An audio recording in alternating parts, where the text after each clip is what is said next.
Hi, Doc Martin. That's right. Live from the Zero Channel. It's the adult side of KRAZ TV, The Ventriloquist. I don't usually do novels, but this one got me. A novel by E.R. Mind the Reich. So here we are saying your connection is unstable again. I don't know what it is about YouTube. I think we should go to BitChute and put a channel over Craze TV. Just forget about YouTube. You hear that, YouTube? I hope you're listening. Anyway, a 12-year-old street urchin, Helena, but she's survived by being a boy, and she sells newspapers.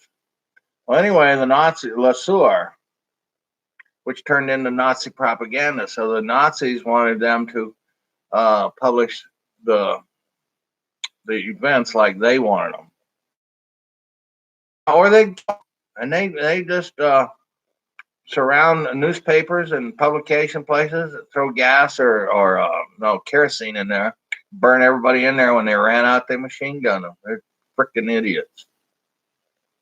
Faced with no decision at all. Now this is a rogue named Mark Albrion, who draws her into secret network which publishes dissident underground newspapers.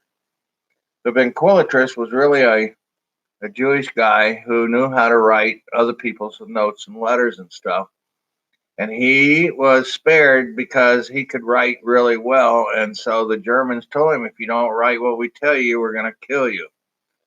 So the newspaper people came up with full Sorir,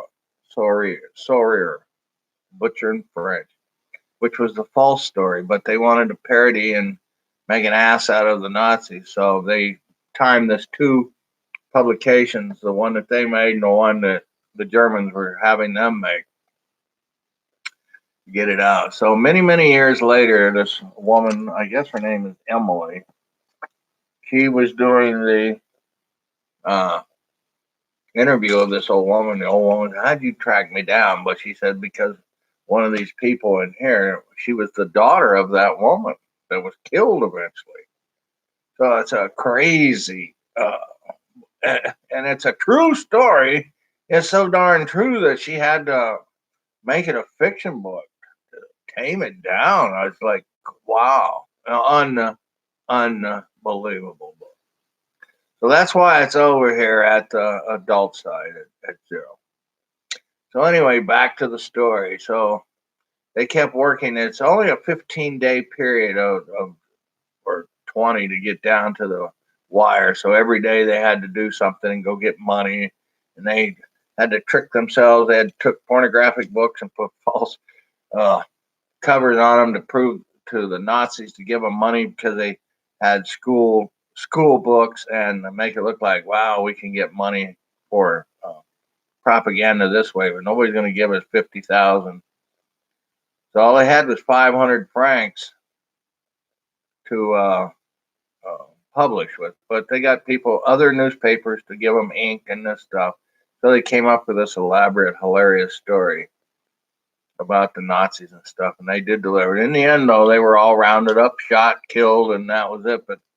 But Helena actually escaped, barely escaped, and so she was able to tell this story to Emily many years later. It's a crazy story. The ventriloquist was the Spiegelman, who I don't know if he wore a Nazi uniform, but he had to stay at the Nazi quarters and wrote at their command and stuff.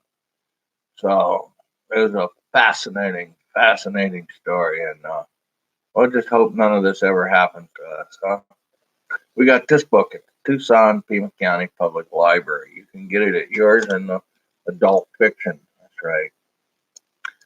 Ramzipoor is based in California. She works as a content writer, writing about cybercrime and online fraud. She studied political science at UC Berkeley, where she researched underground literature and resistance movements and discovered the forgotten story of Fosur.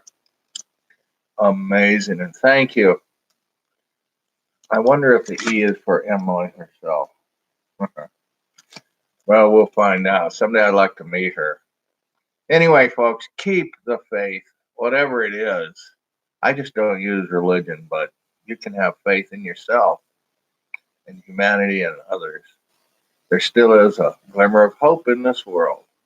Keep reading. That's right. That'll help a lot. And if you can, support us over at KRAZ TV and read other great books. And this great book, The Ventriloquist. E.R. Ramzipoor, you did a wonderful first job. Bye. Zero Channel.